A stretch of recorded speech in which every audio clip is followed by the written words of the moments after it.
Congrats on Bystanders.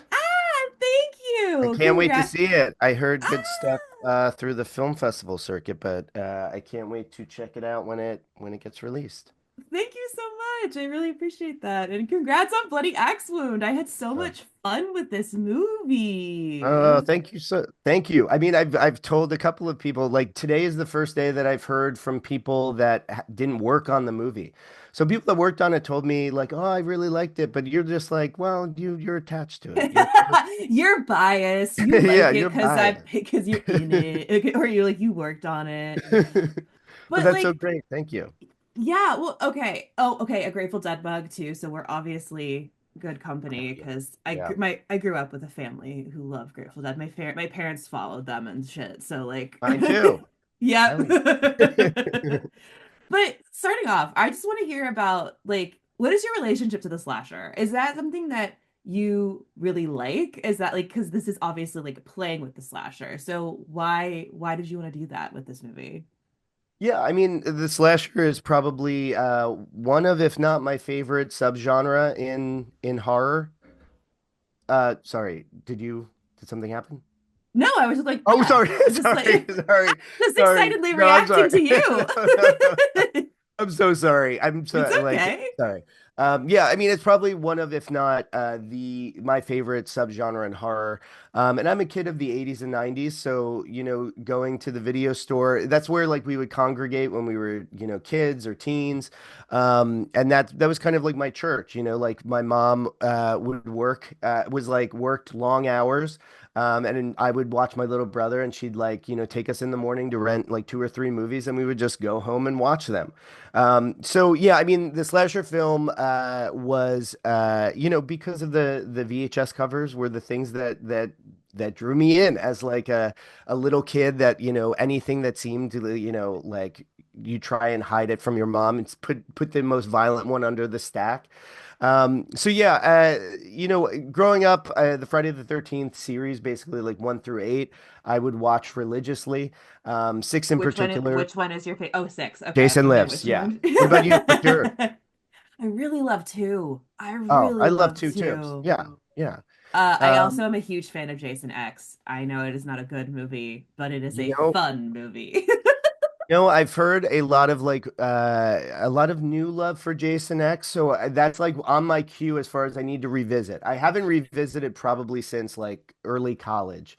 So I You need need to do to. that. It's just fun. Again, it's not a masterpiece, but it's got Yeah. some great kills and it's just kind of silly. So, Oh, totally. Yeah. Yeah. I mean, it has like Sci-Fi Channel vibes, I remember. That Oh was yeah, like exactly. That's yeah. exactly it.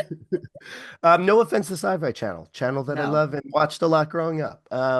Yeah, so but then, as you kind of start to devour, the same movies, you start to kind of branch out. So, I would watch like The Burning or Prowler or The Prowler and stuff like that. Yeah. And then obviously like Scream came out at a time in which like I was like primed. I was starting to get into just movies and like movie making. And just like how much of kind of a cultural touchstone that was, not just for like horror fans, but just like, fans of like culture and movies. It was such like, and just how it completely kind of deconstructed it. I'm not saying anything new. This is all like, like tired territory. But yeah, I mean, the slasher was such had such an impact on my life, on my creative life, and it's crazy. Like I had always wanted to make one, and I never even made a short film that was a slasher film. But Oh. I'd had this idea for a long time, like since like 2015, 2016. So I had been developing for quite a while. Cool. Well, Yeah. and I love that you still imbue like this punk rock vibe into this movie because I mean, like you see that in Uncle Peckerhead. Obviously, I see the poster behind you. Oh yeah. But the music in this movie, I was like, I need the vinyl because it's just got like it's. I want to hear more about the music because you have some really good like punk girl like gay music on the score, and Yeah. I'm obsessed with it because that's the vibe of the movie. So I wanted to hear more about those choices. Yeah, totally. I mean, just growing up a punk rock kid, I still consider myself an old punk. Yeah, I mean, punk rock was so, and I just feel like, not that it's like an important like social or cultural thing, but I think it's like underrepresented in like movies and stuff like that. Yeah. And especially like if I'm thinking of a coming of if I'm thinking I'm going to write a coming of age story set in a high school, I'm going to use my reference points. And punk was so like pivotal in just keeping me like alive during those years and showing me like a community. And albeit like a community, same as like, like kind of my thoughts on horror is like a community that's very inclusive and very welcoming, but also has some pockets that are very like, questionable at best, you know? Um, so, I had always wanted to kind of extend kind of the Uncle Peckerhead universe or that alliteration records thing. And I thought I wanted Sam in a band. I thought like the coolest people I knew, the people that like I really kind of like, were just like Yeah. badass, like kid, 16-year-olds that when I was in high school were these badass 16-year-olds that just like, would just thrash. So that was like part of it. And Pom Pom Squad, supplied a lot of the needle drops throughout. But then even Jeff Riddle, who wrote the music for Uncle Peckerhead, he was Max and Duh. He wrote a few songs for it.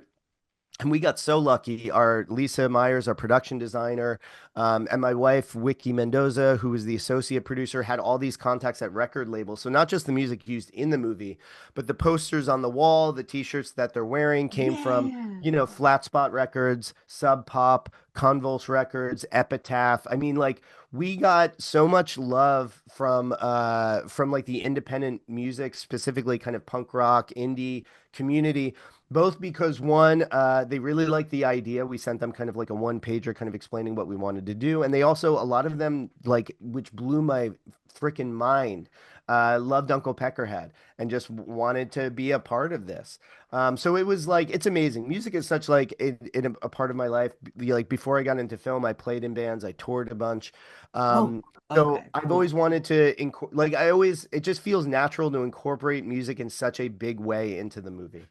Yeah, well, and like, not to make this about me, but like, Yeah. music for my movie too is so important. Like, finding a good score, and like, not even just a score, but like needle drops and songs. Because I Oh love, my like, I'm God. not a musician, but music has been so important to me. So I love when I can tell a filmmaker just loves music and wants to put good music in their movie, because that's what it feels like with this. And I love that, and how you like Yeah. it just becomes like such an integral part of the world. I really It love makes or that. breaks the movie. Yeah. I It mean, does. there's so many movies that I'm almost convinced if the score was different, this would be a much better movie, or these sequences Right? would be much more effective. Same thing with a needle drop. Like a needle drop, sometimes like your brain blows up. It's so good, right? You're like, oh my God, of course it's Yeah. that. And then there are other ones where it's just like, oh, you just had $1 million to throw around and you want to use like, you want to clue me, you want to code 90s, like Yeah. so yeah, I mean that's so important. And when, like real recognizes real, like if it hits, like you're just like, Like, yeah, I see it what just you did there. yeah, I love that. exactly. It's like you're like, yes, I see it. I love it. But I want to transition talking about some of the gore in this movie, because I did not expect some of the nasty places this goes in terms of the bodies and everything. I wanted to hear about how you worked with your team to create these disgusting moments of gore. I love them. They're pretty shocking. Yeah. Yeah, I mean they are. Yeah, and that's just Jared Baylog and his team are I mean, I worked with him on Peckerhead. I worked Okay, with him cool. on music videos. He is just like somebody that anything like, even though like we had a much bigger budget this time around, but we're still like it's still a tier zero. We are still like, we are Still still indie. trying to Still we're indie. still yeah, we're still agonizing. We're still, Who can give us and things for free? exactly like pulling every favor, calling Yeah. every, favor you can. But Jared's amazing because like, I will dream up something and I'll be like, we probably can't do that. How would we even do that? Right. Or like, we don't have the money to do that. Right. And Jared would just like take it and like be like, yeah, give me like a day. I'll let it kind of like I'll let it percolate, and then he'll come back and he'll lay it out as far as like how we're gonna do it. And he's like it's kind of like the movie is like I think he and I have a similar sensibility where I would hope like a polite, nice, kind person, but also like you're a little bit of like you have a little bit of like a sick, deranged, kind of like a perverted side. So Yeah, like you're a little like we fucked want, up, but like in a nice yeah. way. Yeah, and you want to, and like that's like I think like that's those are the people I love and I love to work with. And Jared like is so tickled to like bring any of these kind of demented imagery to life. And he works at like a breakneck pace, and his team is like always so amazing and kind and professional. Yeah, I mean it's a dream. You know, you get to just like during like the script writing or kind of like you're starting to break it down and you get to like actually see it come to life. And there are just moments when I'm like, there's how would we get that to do that? And he just makes the dreams come true. He's such an Hell yeah. artist. Yeah, I interviewed Sari and Molly, and they were telling me about how they would like watch, and they were just like, this is so cool watching like all of the blood and guts and the kills come to life. They were like, we don't like horror a lot, but it was really cool to see them like build the kills. And then that was cool Um, to hear from them, just from people who don't uh, know or aren't as familiar with horror. It's cool to yeah, hear that like yeah, getting to see how the sausage, pun intended, gets totally. made. Yeah, and you could, I mean, it did felt like, obviously it was a professional set, but when we'd start to do the really big moment or the big kind of like effects moment, you could see people just start to kind of like come to the edge of the set to Yeah. watch it because everybody like wants to see like, oh shit, we're gonna get this off. Yeah, I mean, It's like, it oh, are was they it. gonna do it in the one shot they have or whatever? You're like, Oh my yeah, God. motherfucker, I am. Yeah, your teeth are clenched. You're like, sh your hands are shaking. Please You're let like a this go little right. damp. You're like, oh my God, is this? But I we only have a couple minutes left, but I will say I love the story with Sari's character and how she like what she goes through and kind of this story of reclaiming agency in the slasher, but from a very different perspective. So I just wanted to briefly hear about centering it on her character and what Abby goes through and why why you wanted to write Abby the way that you did. Yeah, I mean, so when I was initially like coming up with the idea for this movie, I mean it had so many different iterations over time, but the one thing Yeah. that I started with that I think is the most like the thing that kind of stuck with me, when you're doing your internal writer's room and you're like, does this track? Was I wanted to make a movie, or I thought like, oh, it'd be cool to do a movie where, the killer in a slasher movie transforms or transitions into a final girl. And that's like how it started. And then like at first it was just like I made it like a workplace, more of a workplace comedy, and it was just like missing something. And I think Okay. like between one draft, like maybe draft two and draft three, I was like, yeah, I mean, I'm a big fan of like drama, just like emotional, like just like, like family drama or, like drama between generational like conflict between, you know, Yeah. uh so that's like what interested me is like, having kind of an emotional nucleus of this young woman who is like trying to live up to like what she thinks her father wants her to be and like, just kind of like doesn't have an identity. And then by trying to do that, she starts to kind of come into this realization or tries and starts to come into herself by meeting people and just it's just kind of like when it's for some people, it's like, when you start literally leaving the house. For some, it's when you go to college or you start work or whatever. When you see the world not as, these authority figures, like as you're growing up, like your parents or maybe your pastor or, your teachers tell you what it is. And you start to see, oh, wow, it's not exactly as I've been told. And some of those authority figures are completely off and you start to like question it all and it starts to break open like the world is different and I need to kind of form my own identity and I need to follow my own kind of like compass. And that's kind of what interested me is that her transition over the movie, both in terms of just like the narrative arc of her going from killer to final girl, but just as a person kind of coming into herself, and not making it like cartoony villain dad. Like he's still like an incredibly villainous character. He is the main source of conflict throughout.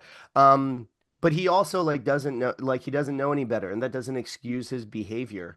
But it also like, you know, that you kind of feel for somebody that like you know, hurt people type shit. Yeah. Um, so it's like Yes. that's like what kind of interested me, like is kind of taking the slasher and making it like a family drama, to like adding kind of the family drama dynamic to it, without being like winky or like too tongue in cheek about it, like taking that seriously. I love that. Well, I really appreciate chatting a little bit with you about Bloody Axe Wound. I had Yeah, such a great time with this, and Mary the Beth, production thank you so design is much. just incredible. Yeah.